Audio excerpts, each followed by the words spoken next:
બનાસકાંઠા જિલ્લાના ભાભરમાં ફરી એકવાર વરસાદે ધમાકેદાર એન્ટ્રી કરી છે। જો કે ભાભર શહેરમાં વાવ સર્કલ પાસે વરસાદી પાણી ભરાતા રાહદારીઓ પરેશાન જોવા મળ્યા હતા।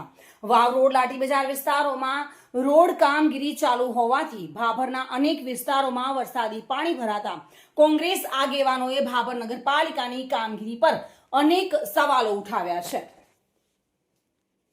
પહેલો તો આપણે કનક વિષયાથી મોટી અને ચોકથી મોટી લાઠી બજાર સુધી 1 કરોડ ને 80 લાખનો રોડ બનાવ્યો છે। પણ અત્યારે ભારતીય જનતા પાર્ટીની જે હોય બોડી ચાલે છે એમની એક આયોજન વગર રોડ બનાવે છે।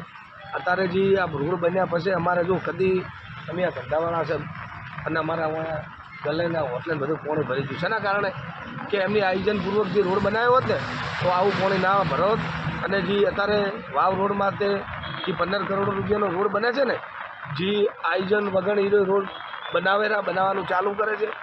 તો ચીફ ઓફિસરને અને ભારતીય જનતા પાર્ટીની બોડીને મારી વિનંતી છે કે તમે અત્યારે વાવ રોડે આયોજકપૂર્વક રોડ બનાવો। વિકાસનો વધો નથી અને જો આયોજકપૂર્વકની રોડ બનાવે ને તો માથોડા સુધી પાણી ભરાશે। અને એમને તો એક જ લક્ષ્ય છે કે હવે 12મામાં ચૂંટણી આવે છે, ગમે તેમ ઠીકડા મારવા ગમે તે રીતે રોડ બનાવી અને એમને જે મલય ગુપ્તા મળે અને પબ્લિકનું કોઈ કોઈ વિચારતા નથી। મલય ગુપ્તા સમય મળે એ છે 12મામાં 3જા મહિનામાં અમારી ચૂંટણી છે, ગમે તેમ કરી રોડ બનાવી અને મલય ગુપ્તા ખાવાના છે। પબ્લિકને કોઈ અમને પડી નથી।